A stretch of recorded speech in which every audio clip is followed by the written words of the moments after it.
Good evening, ladies and gentlemen. This is your host, Zero. Tonight we got a special creepypasta for you. One that is unique for the simple fact that, unlike most creepypasta that are indeed fictional or questionable, this one happens to be quite real. If you go looking for it, you're most certainly going to find it. Tonight's story is simply called Mario. It's a story about a ROM hack. An oddly disturbing one at that. There's some interesting bits here and there, parts that'll be difficult to read, so whenever I come to a particular section like that, I'll simply put it up on the screen for you. I hope you like it. It's certainly an odd one.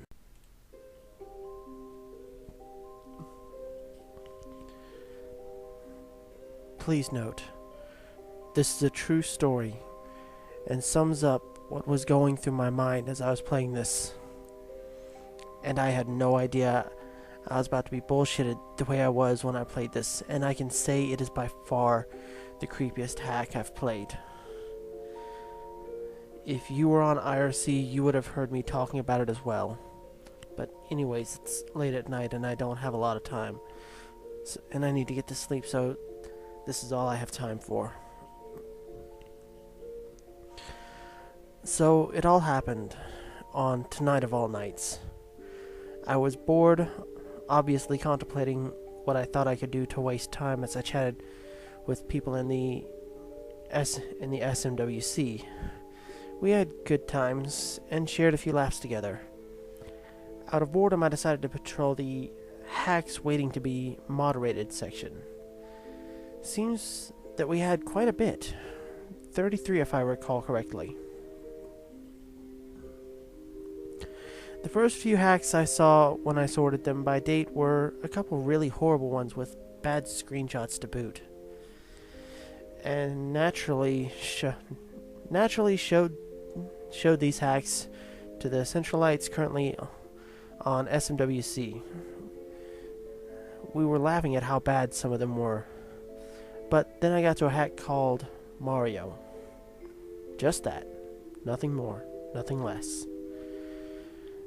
The description seemed quite odd, as if some Japanese hacker was trying to translate the original plot of Super Mario World into English and failing horribly. I showed this to Keiran and he started laughing at the description. It read as follows. I simply dismissed this as someone trying to act Japanese and release a crappy hack with some edits. Or so. That's what I thought this was at first. Curiosity got the best of me. I decided to download the hack, not knowing what I was in for. Since the single screenshot of the hack was the title screen with nothing but the letters Mario from Super Mario World's title screen. I thought it was a little odd how there were no dates or anything either, as hackers usually place their names and dates on the titles to mark when the project was started. So when I opened the hack, I was greeted with two files. One called 3007014, a simple TXT file, 27 kilobytes in size, and the IPS file, simply named Mario. For some odd reason, I wanted to see what the author of the hack had to say. But when I opened the hack in Notepad, there was nothing but indistinguishable symbols and letters and punctuations. Sort of like how when you open a ROM in a text editor like Notepad. Seems the author just completely copied his ROM to the TXT form, though I could be wrong. Taking a closer look at the top of the TXT file mixed in with the gibberish, I found the only thing that looked like English there. Here's a piece of what I found. To be honest, I didn't know what to make of this. and I thought it was simply, and I thought it was to simply waste some of my time by making me find some text in the gibberish file that I'm willing to bet no one will ever be able to make sense of. I decided that, because my interest was growing steadily, I would start looking through my horribly disorganized download folder for a copy of a clean ROM, which I had downloaded a great deal of time before the events of tonight unfolded, and an IPS patcher. Of course, my choice for the job was Lunar IPS. So I then proceeded to move the ROM and the IPS patcher to the folder with the hack. I patched the ROM, not knowing what to expect next, and I quickly hurried to drag it to SNES and play what I thought was to be a terrible form of a ROM image. I noticed on boot that the author had taken the time to change the header of his hack. Instead of the usual Super Mario World you normally see when booting ROM and SNES, it just had the letters Mario there again. At this point I gained a little hope, because normally people who do horrible half-assed edits to the ROM generally don't know enough to change a header title. I thought I wasn't wasting my time with this, and my mood brightened slightly at the thought of seeing what the author had to offer in this interesting little hack. So the title screen loaded, exactly like it would with Super Mario World, except it just had Mario on the title, like I had mentioned earlier. Something else had grabbed my interest, more so than the unusual absence of Layer 3 titles on the title screen.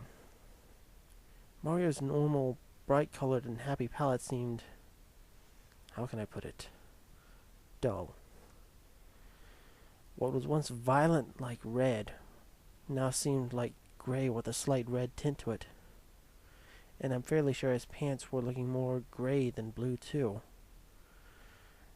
I thought that this was strange, and I wondered why he had decided to give Mario such a dull palette. Regardless as to what his intentions were, I felt that something was wrong. Not in the sense that the palette was slightly bad, but that the hack was empty. Like something had happened. Upon pressing start and selecting a new file,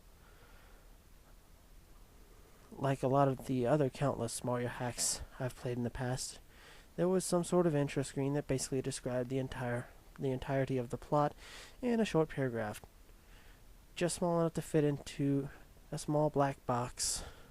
I began reading, and for the most part the message seemed the same. But there was one key factor that made this interesting.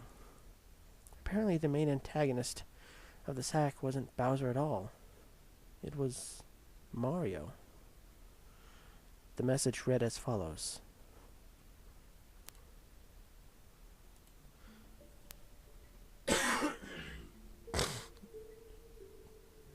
What the? This wasn't the original message for Super Mario World, I thought to myself.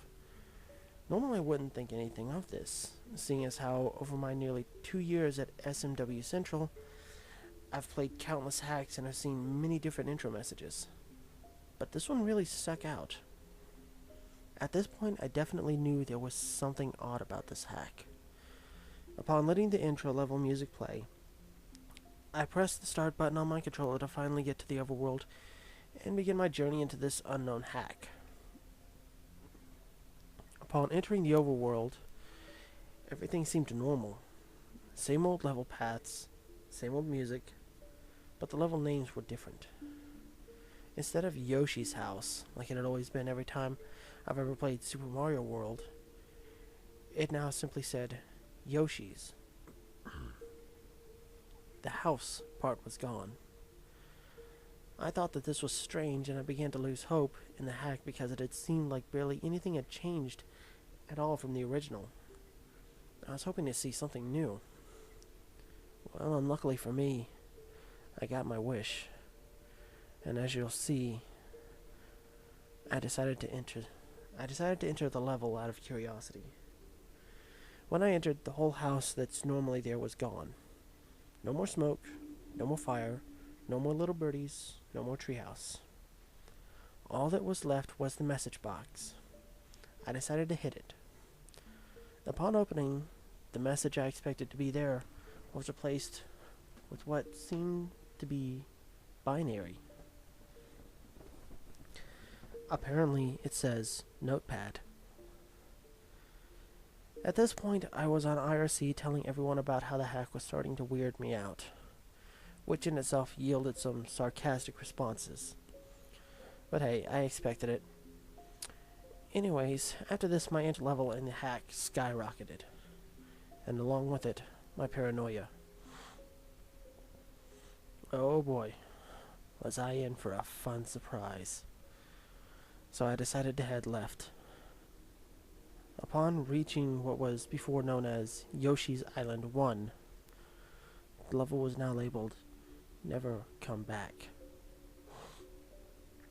Now I thought things were going to be all Kaizo Death Trap, because generally that is what people name their levels in Kaizo hacks to make sure that the player doesn't go there. To my surprise, it wasn't quite that way though. I wish it had been. Upon entering level 105, I was greeted by the insanely loud clown car sound that Bowser's flying vehicle makes right before Peach falls out. Of course, with my headphones being moderately high, the sound scared the living shit out of me, which wouldn't have happened if I hadn't been so nervous beforehand. I decided at this time it would be best if I turned the volume on my headphones down, as to not get any more unpleasant surprises such as this one. When I entered the level, other than the music, everything seemed to be the same. Except for the fact that the little Koopa that slides on the ledges wasn't there anymore. Nor was the Bonsai Bill. The Dragon Coin was still there. However, for some odd reason, I wasn't able to collect it. Or rather, any Dragon Coins at all. The author made certain of that. I also noticed that there was a brown used block near the spot where the Bonsai Bill normally shows up. I can only assume this was a revisit to the level after I had beaten it like I had heard in some half-assed creepy stories in other Mario games. Now I was wondering why things were like this, making me wonder about the intro message. Had Mario done something previously to Dinosaur Land? Was this in Bowser's point of view? I quickly dismissed the latter option because it seemed kind of stupid. So that left me thinking that Mario, at one point in time in the author's story, did something. But what?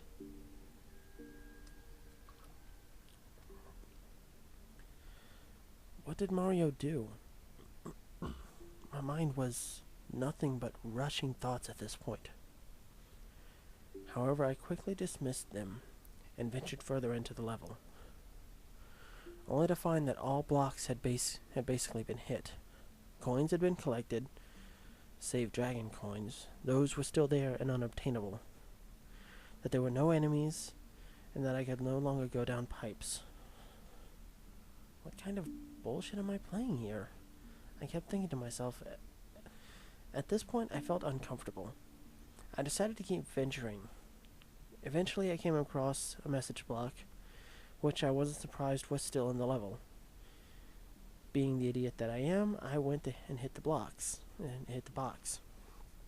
Upon hitting it, I was greeted with the familiar black box once again.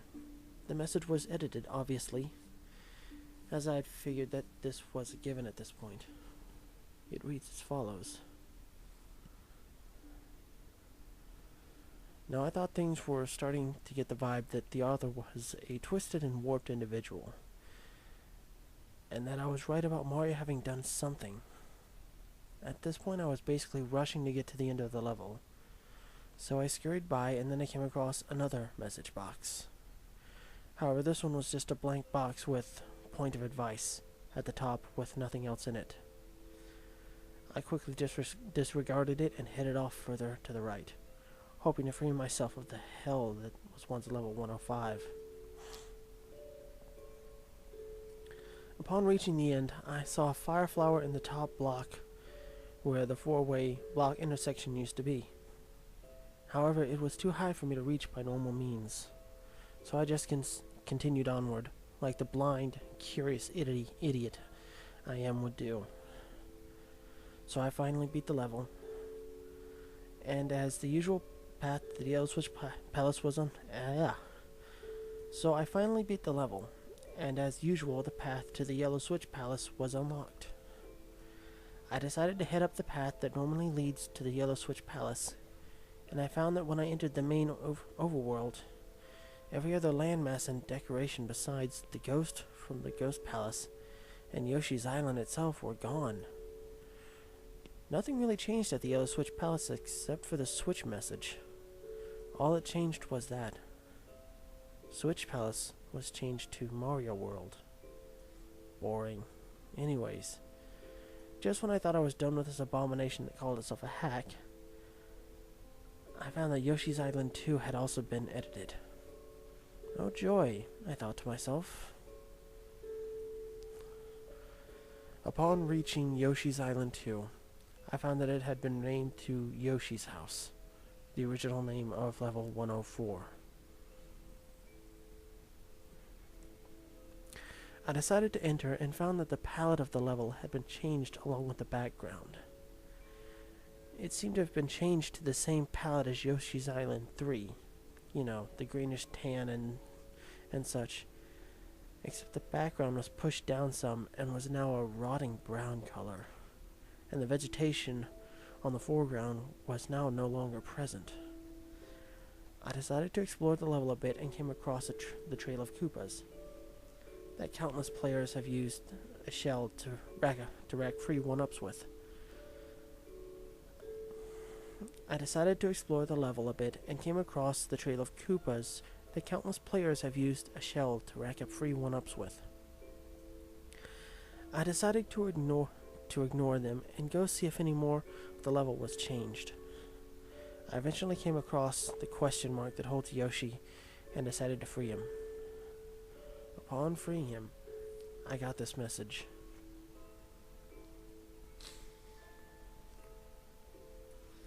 This had me wondering what kind of sick and twisted hack I was playing. I had thoughts of all possible scenarios of Mario attacking Dinosaur Land horribly and causing irreversible damage. The author had me hooked with this sick little game, and like any other idiot, I took the bait and kept coming back for more. Somewhere not far off from Yoshi's question block, I found a message block, in the same place I remember that it had always been. Though, if I've learned anything at all from playing this, it's that whatever had to be in that message box was not going to be even remotely normal in the slightest. This made me hesitant to hit it, but I ended up doing so anyways. I wanted to find out more. The message I was greeted with was as follows. What the fuck? I thought to myself, what the hell did this even mean? Change my mind? What would I change my mind about anyways? Was this about Mario and whatever he did? And about how people were trying to convince him to stop? Was Yoshi talking to me through message boxes? Or was it about me? About me playing the hack, asking me as if the hack was trying to talk to me through the message boxes? Either way, whether it was for more backstory on what Mario had done, or if it was questioning my decision to keep going, I decided to keep progressing despite the obvious signs that I should have quit playing the hack a while ago. As I progressed further, I found that I was right. All vegetation was now gone, and nothing was left at all, save a few enemies, like chucks and moles and such. Even the pipes were gone. I came across another message box. Like all the other times before, I decided to hit it. I was greeted with yet another cryptic message.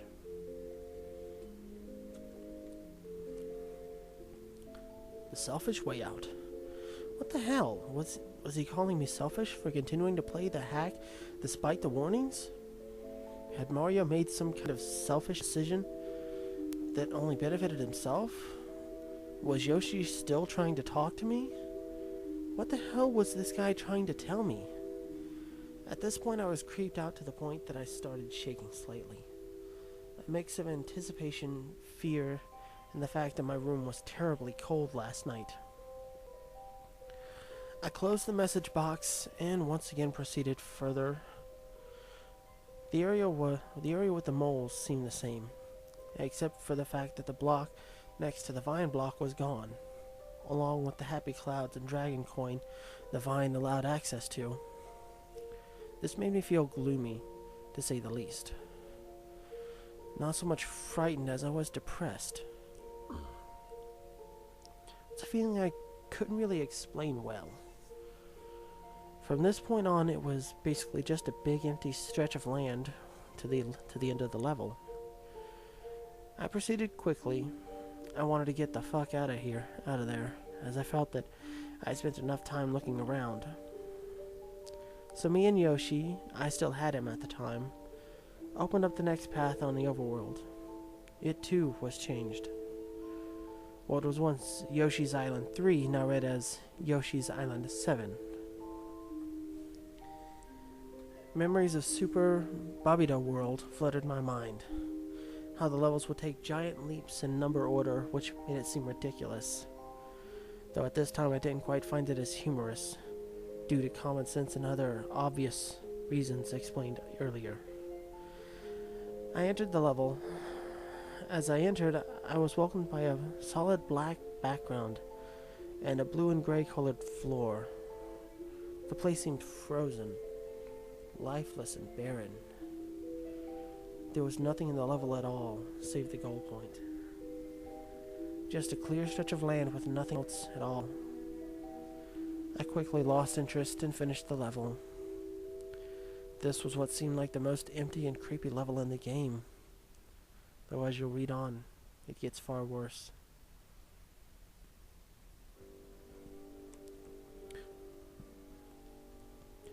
With the level beaten, a new path opened up. Yoshi's Island 4 was now just leave now. Now I hesitated as to whether I would stop playing, but my interest kept me going further. At this point, SMWC was nothing but me posting findings and messages from the hack, so others could experience what I was experiencing. The channel, sadly, was unusually inactive. Seemed like no one really cared, or wasn't around.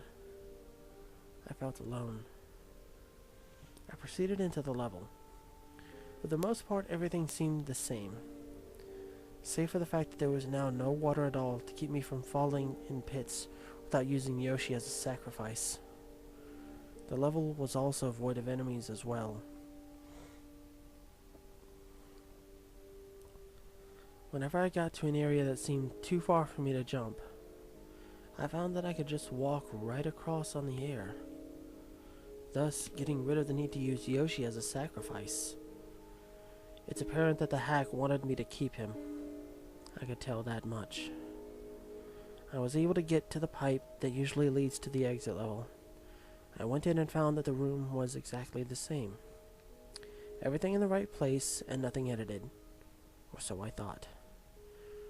The message box once again broke the mood of that brief moment of relief I had gained upon entering the pipe. At this point I was questioning whether I should keep going and see how it ends, or quit now while I still have a bit of common sense left. The message box was sort of indistinguishable, and I couldn't really make sense of it. For a moment I tried to figure out what the box meant, but eventually I just gave up and beat the level. I figured the box wasn't worth the time anyways. With the level beaten, the path to the first world castle opened. Now renamed from Iggy's Castle to Go Back. I sure did feel welcome here. I decided to completely ignore the level name, as I just wanted to get this over with and be done with it forever. What seemed like a normal castle intro was made especially creepy, given the fact that I had to dismount Yoshi. I felt for the first time that I was actually abandoning him, and I wish I had taken him with me. The inside room of the castle looked strange. There was this darkish, bluish, greenish black lava on the ceiling, and there were goal points that looked like pillars. Aside from that, next to each pillar, there was an increasing amount of message boxes next to each pillar the further I got.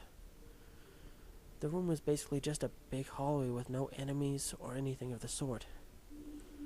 Every message box I pressed either gave me a blank box with Yoshi's signature at the bottom, or the message that reads as follows.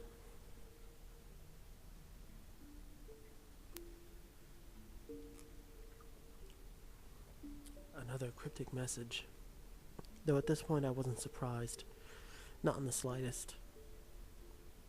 Again, the thoughts in my head started circling, wondering what exactly Mario had done. Why was he here?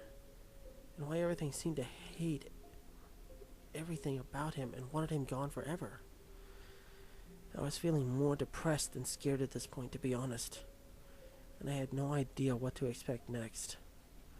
I proceeded down the long hallway, checking message boxes filled with nothing but the same two messages over and over. It's like they were telling me to stop playing or something. Obviously, I ignored them and kept going. I eventually reached the end of the hallway. There was a door, which I entered. I was welcomed by nothing but a small section of land, and at that, the level was auto-scrolling, so I figured that this must be the end. The author wanted me to jump in the pit and commit suicide or something, thus ending my journey. I was wrong. The auto-scroll pushed me over the ledge, and I was still walking.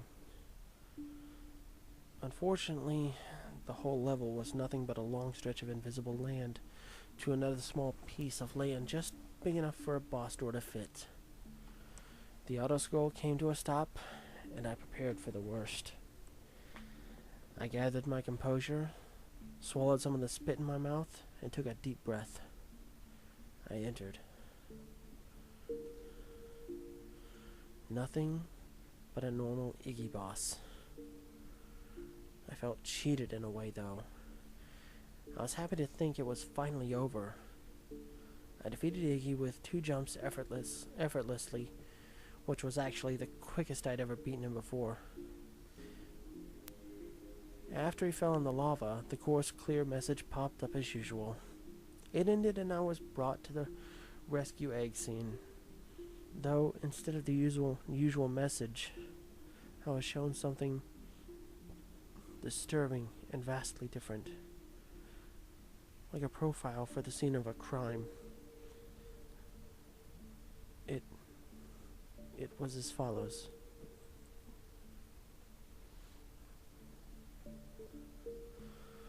What the fuck was wrong with this guy? I said as I read the disturbing message.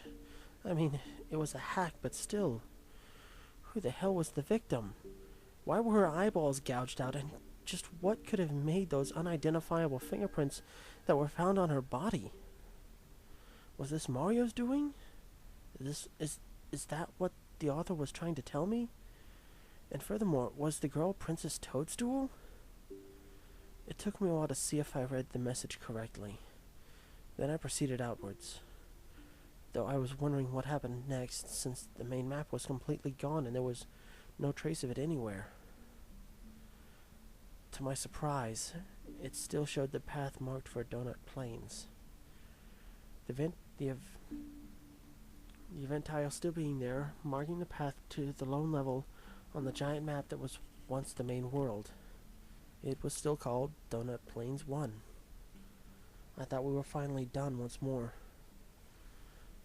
But when I entered the level, I could see that, like the previous times, I was once again wrong.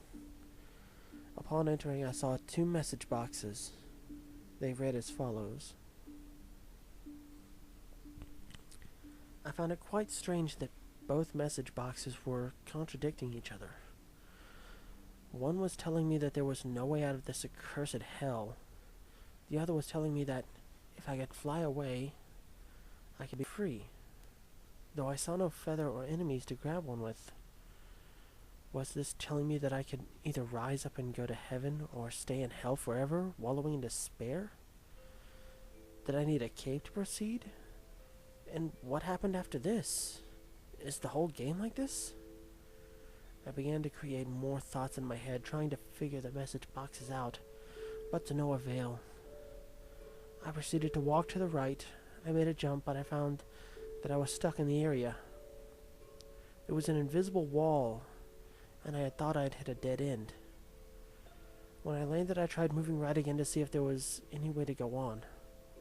All of a sudden, I heard the pipe sound, and I was making the pipe animation. Except there was no pipe present, so it looked quite odd.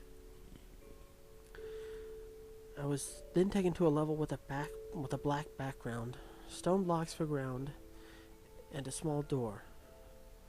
I was immediately given a mushroom to prevent me from entering it, so I proceeded further to see if there was anything else in the level. I found that the room was nothing but a long stretch of concrete blocks and doors that were too small for me to enter because of the mushroom I got.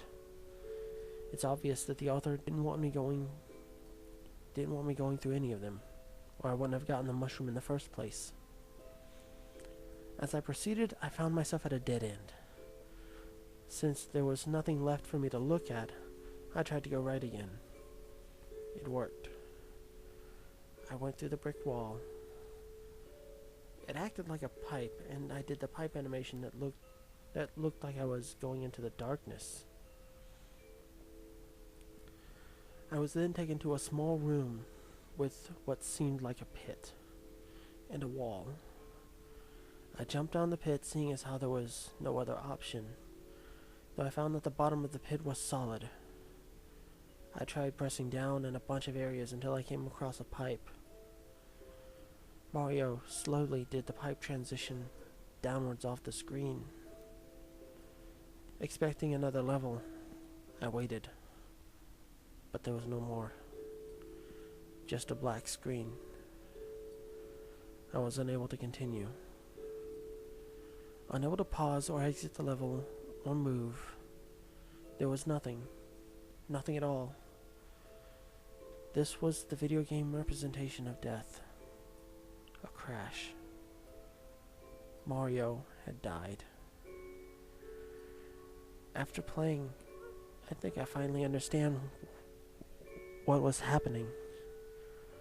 I believe Mario was atoning for his actions, eventually being plummeted into a hell that looked exactly like Yoshi's Island, where he was lost to the grip of death forever. I was finally done playing and quite relieved at that. The nightmare was over. Activity on the IRC seemed to be back up again. I quickly shared my tale with the rest of the SMWC and typed this documentation of it. If you feel daring enough, you too can witness my tale firsthand. Remember, guys, it's only a hack. It can't hurt you. Or can it?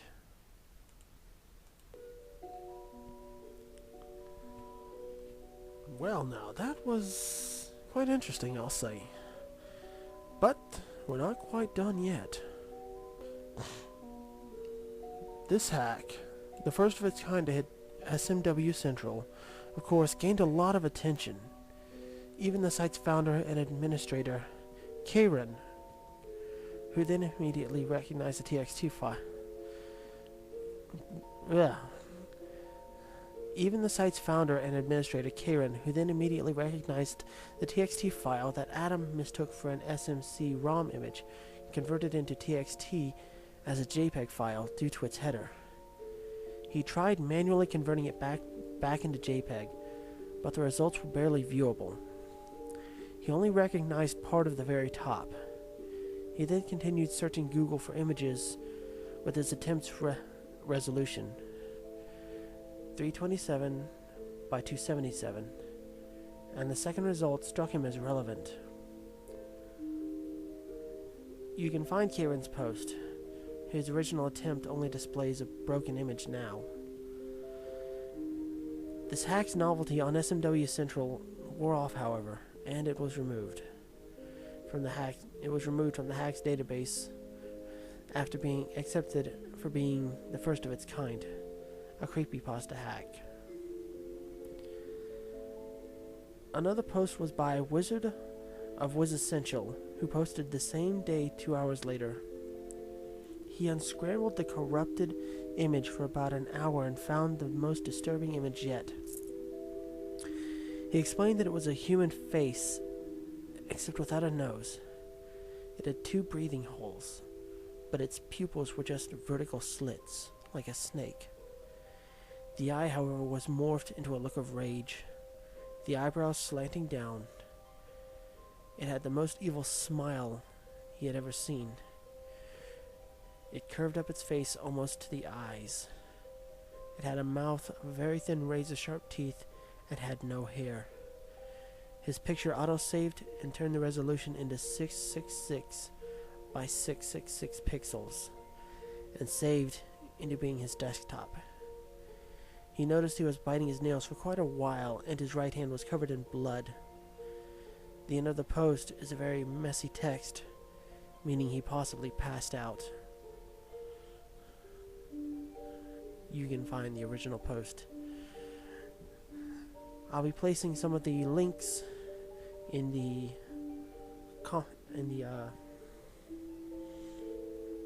section below the vid. I can't remember what it's called. But this is quite the disturbing little story. Hopefully this will inspire someone to take a look. This is Zero, signing out.